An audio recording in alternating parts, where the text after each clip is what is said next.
Hello and welcome to another Pie and Smith production. It's 7:39 on Christmas Eve, and Pieman and myself are on the Christmas Eve? Christmas Eve, New Year's Eve. How many have you had? 7:39 on New Year's Eve. Pieman and myself are on the beers. What better to do than talk about the quarterfinals of the World Darts Championships that takes place on New Year's Day? So don't be too hungover, because you'll miss the first game, which starts at 12:15. We've already reviewed the afternoon session, the first two quarterfinals. I'll put a link in the description below. And we've already also, this morning, we've done a lowdown of the 8 quarterfinalists, their story so far. Pieman provided a few stats. So now we're on to the evening session, the final 2 quarterfinals to take place, with the first and second favourite for the tournament. Gerwyn Price against Daryl Gurney and Michael van Gerwen against Dave Chisnall. I've just had a bit of a funny reaction there. I've got a message on the recording, but anyway, take no notice of that. I'll hand you straight over to Matt Pieman Hill, and he's going to talk to you about Gerwyn Price and Daryl Gurney. I got the same message on my recording. It was really concerning, but then I realised we've just run over schedule on our meeting, and it's given us a notification for that. And that's quite fitting, really, given that pretty much everything darts related has run over schedule, much to the fury of my girlfriend in the last few weeks. But there we are. Yeah, I mean, there's been about 3 nights in a row this week, as I was saying to you earlier, where I've said I've got to be in the front room at 10 o'cll, and then there's just been an absolute classic. Yeah, Joe Cullen decides to smack got Joe Cullen having the game of his life, and then next night, I'll come out of that saying, tail between the legs, saying, that won't happen any other night. That's just a one-off game. And Dimitri and Dave Chisnall start having like an absolute classic. Oh, God, yeah. I mean, in some ways, it'd be good when this tournament's over for my welfare, But, yeah, straight in with the evening session anyway. We've got Gerwyn Price and Daryl Gurney.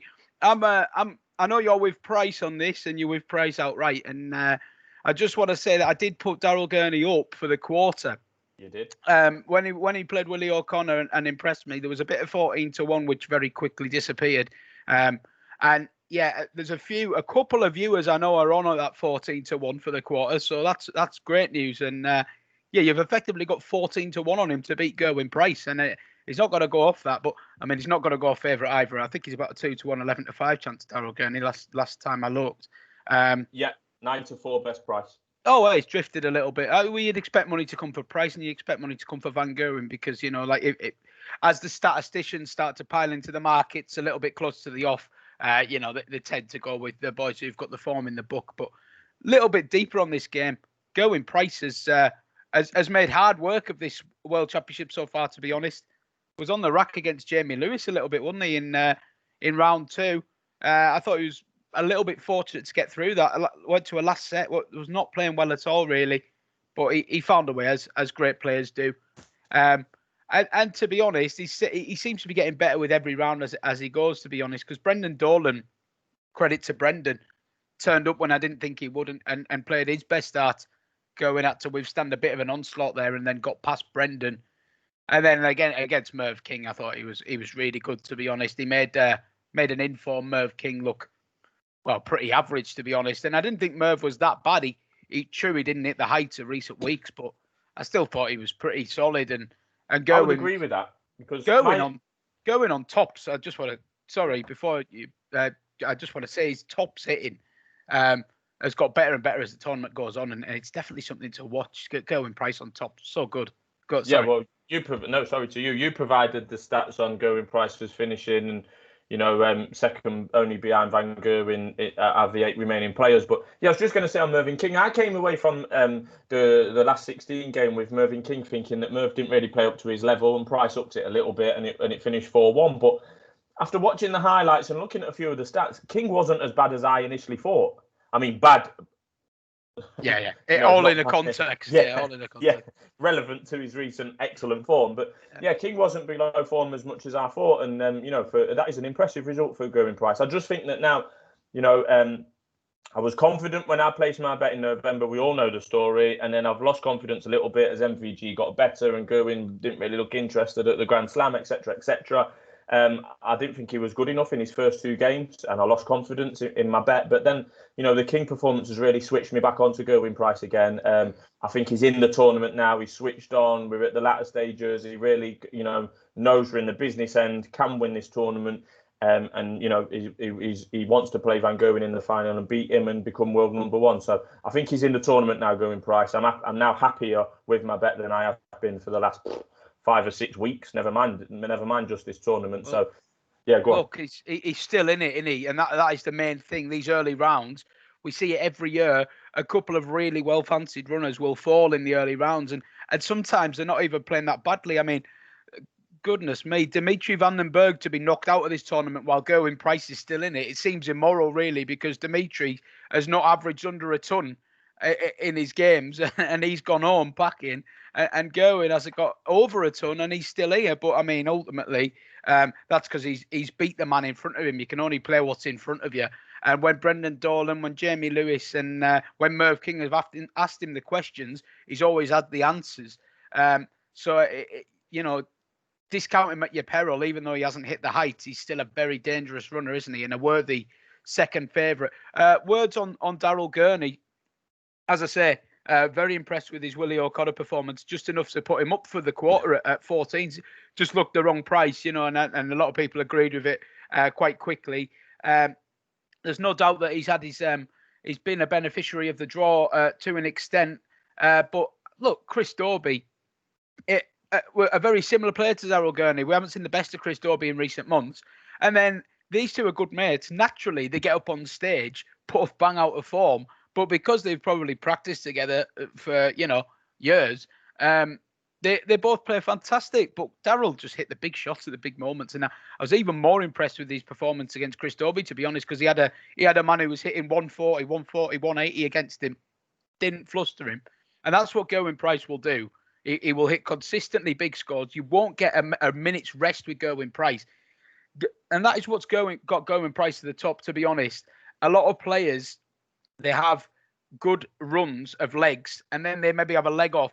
Gerwyn Price very rarely has a leg off. Even when he's like 200 back, he's still there, throwing with the same focus every single dart.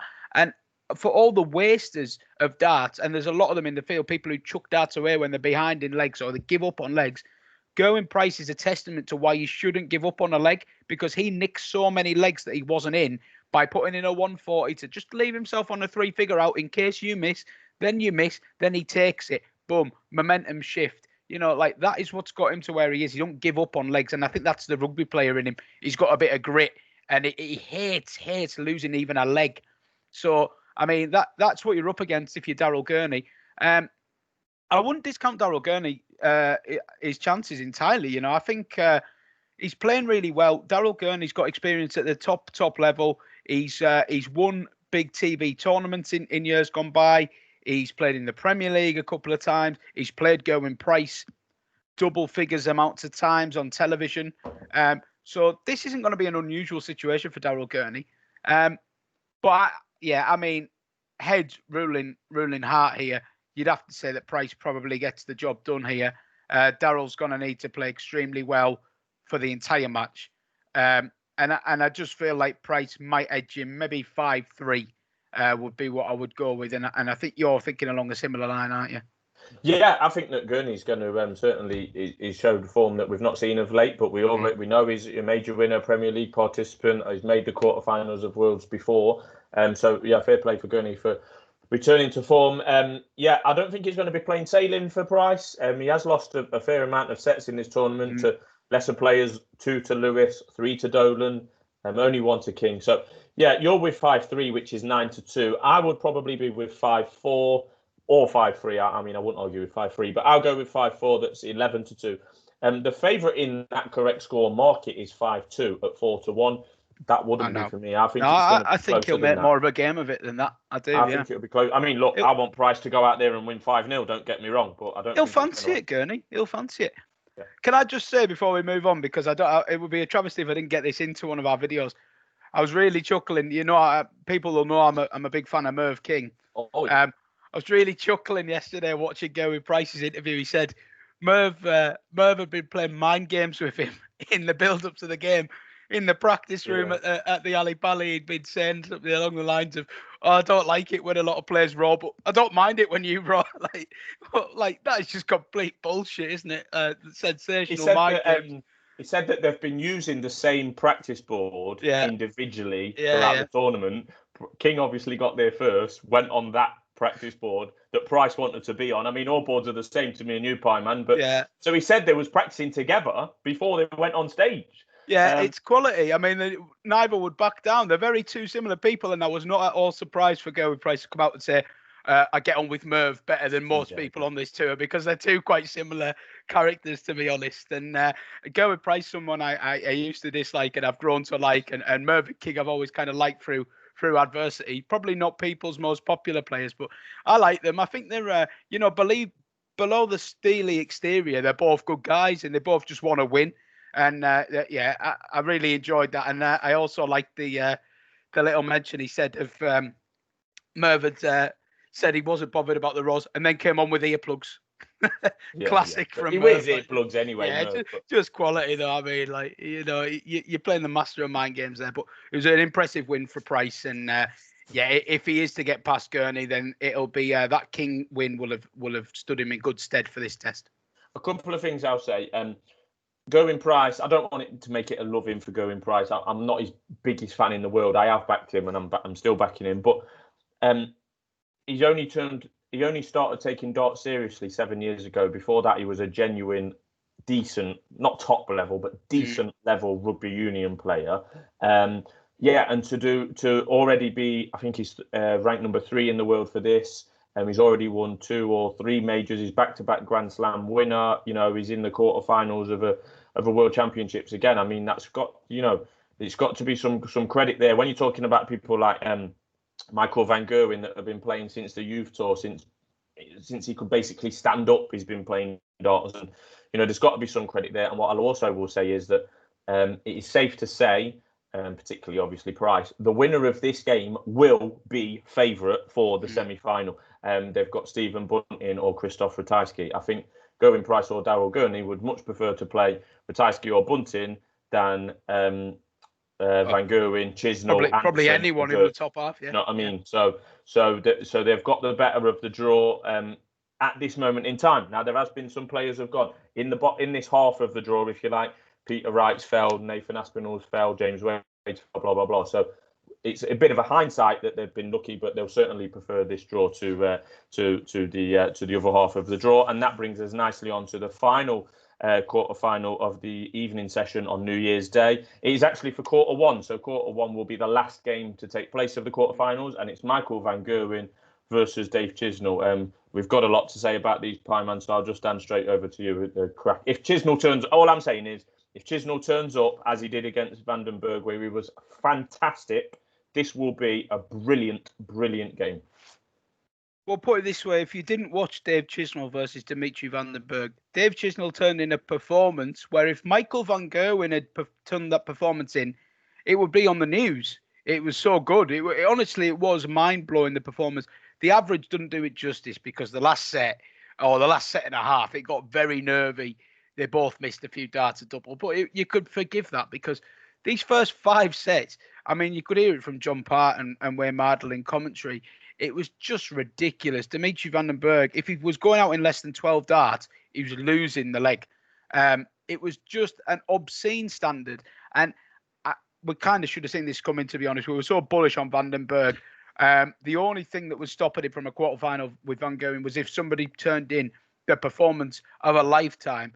I know Dave Chisnall's got it in the locker. Dave Chisnall's someone I've had a lot of positive words to say about for a long time. And I've willed him to get over the line in tournaments, but frequently we see him not turn up, and he's become a hard player to trust. But yeah, typically turned up against Dimitri. It was a breathtaking performance, and you're just willing him to perform like that again against MVG, because if he does, what a game we've got on our hands here. Van Gerwen's route to the final, pretty ruthless as you would expect, but by God, he's had a test against Joe Cullen. I thought he was extremely fortunate to get through that game, and that's not taking anything away from him. There seems to be a bit of a rhetoric that you can't say he was fortunate because he's got a great will to win and he was brilliant. Now,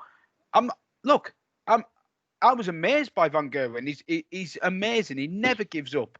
The quality he kept chucking at Joe Cullen in the face of Joe Cullen's finishing was just like nobody else on the tour would have been able to do it. So I'm not discrediting Van Gerwen, but you have to say any player who has dodged match darts has had luck on their side. Joe Cullen missed 2 separate opportunities at the ball, right? Joe Cullen in practice, I guarantee you, hits the ball 6-7 times out of 10. So one of them 2 theoretically should go in, especially the way he was playing, and they weren't badly thrown darts. It wasn't like he choked on the ball. They were both 25s on the wire. So I would say, like, you know, if you were that way inclined, you might say, oh, the stars are aligned for Van Gerwen or whatever. I wouldn't go that far. But yeah, he had a bit of a brush with luck to still be here, but he's still here. And sure enough, he's going into this game about 1-5. Slightly disrespectful to Dave Chisnall in my eyes. There's no way that anyone who plays like he did against Dimitri van den Berg should be a 1-5 shot to get beat in his next match. I mean, he played above a level for 5 sets that we've seen from even Van Gerwen in this tournament. So it's all about, well, in terms of the quality of this match, it's all about whether Dave Chisnall can replicate that performance. And unfortunately, the history books don't favour him on that. Many a time he's produced a wonderful performance and followed it up with a bit of a dross performance. However, beyond that, the onus will be on Van Gerwen to perform to his standards. Now, I'm not expecting a drop from him, but what I will say is, you know, the 110s, 107s we saw in the first couple of rounds, they're gone now. He averaged 100 against Joe Cullen playing well. So, you know, I would expect similar again from Van Gerwen. Let's say Van Gerwen's going to go in with 100 average. Yeah. He's going to be about 45, 50% on his doubles. And the marker is to Dave Chisnall, can you do what you did against Dimitri again? If you can, this could be your world championship. But there's a reason why Dave Chisnall is still about 16-1 in the outright market. And you know, it's up to him to prove us wrong. Yeah, I mean, I've got no interest in this from a betting point of view. You know, in terms of winning the tournament, I just hope that Dave Chisnall turns up. I really, really do hope Dave Chisnall turns up in the same form as Dimitri van den Berg, and we could be in. We've had some crackers, but this could top the absolute lot. The correct score market's got Van Gerwen 5-1 and 5-2 at 100 to 30 apiece. I would side with 5-3 at 9-2. I think Chisnall, you know, can nick a couple of 2 or 3 sets. Yeah, so that would be my correct score. We're going to put a correct score, lucky 15, if you like, in the description to see how much money we can lose or win, as it were. So yeah, Pieman, what would be your correct score for the main event of the evening, as it were? Well, I don't want to discredit you, but I've got a slightly different way of looking at this personally. I think there's 2 ways this goes, right? This is either Dave Chisnall turns up and it's a mini classic, or Dave Chisnall doesn't turn up and he gets fairly scrubbed. So yeah, but you're saying that it's only 4-1 to win 5-0. Well, Gerwyn, after what we've just seen from Dave Chisnall, possibly the best that we've ever seen him, and he's 4-1 to get beat 5-0. Let me tell you, that is not just about Michael Van Gerwen. That says a lot about what people perceive of Dave Chisnall. You know, there's a lot of people who've looked at that performance and just gone, he won't do it next round, which is sad, really. It is sad because I'm watching Dave Chisnall's interview after that game, and it's like, oh, you got Michael Van Gerwen next. What do you think? And he's like, yeah, I can beat him. Yeah, I can beat him. And I'm thinking, Dave, there's no conviction. Like, you know, you look like you beat already before you get on. Like, he's got to really believe he could beat him. He's got to go out there. He's got to win the first 2 sets for me, Dave Chisnall, because his head will go if not.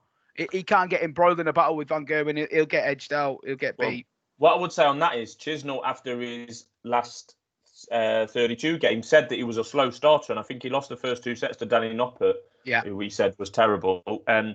He lost the first 2 sets, and he said he was a slow starter. He had a bloody hand warmer in his pocket or something. But then yesterday against Van den Berg, came out and won the first 2 sets like he was the Usain Bolt of starters yesterday. He won the first 3 sets like he was a man on fire. So if he can do that against Van Gerwen, but it's just that Van Gerwen factor, Pieman, as you say, and that's what he's got to do, Dave. That's what he's got to do. He's got to come out. He's got to win the first 2 sets. He's got to say to Michael, I'm not scared of you. I'm playing well. I'm focused on my own game. If it goes 1-1, 2-1, then, you know, I can only see one winner here. So what you want then, Pieman? From my personal perspective, I think a 5-1 Van Gerwen is probably the rightful favourite because I can see Dave not turning up. However, curveball. I'm going to go for Dave Chisnall to shut everyone up and produce a career best performance. We'll go 5-3 Dave Chisnall at 14-1. Right, excellent. Yeah, well, get that in your lucky 15, a 14-1 winner from Pieman. So, right, okay, that wraps up the evening session of the quarterfinals, which take place on New Year's Day. So that's 3 videos for your viewing pleasure on New Year's Eve that we put up. I'll put them all in the description. We'll also put a lucky 15 each in the description for the correct scores that you can avoid with your life, because I'll be honest, my betting advice throughout this period that Pieman and I have been producing videos has been absolutely terrible. And there's only Gerwyn Price and Van Duijvenbode that can save my bacon on that front. Pieman's been better than me, but we'll try our best. And, the match by match has gone okay for me, but on the outright selections that I put up, they've all been kind of beaten by like career best performances, which is the way you like to go out. You know, you factor everything in, and then someone turns up and averages 104 or something. You know, what can he do? I mean, it's gone absolutely no better than my first bet of the tournament, which took place on the second day. Sedlacek 2-0 up and got beat 3-2. I mean, what more do you want? That was a warning sign, wasn't it? Really it was. I should have just packed up there and closed the channel. But, you know, anyway, thanks for listening. Happy New Year and all that. And, we'll be back with our semi-final preview that will be on January the 2nd. Thank you. All the best, guys. Take care. Cheers.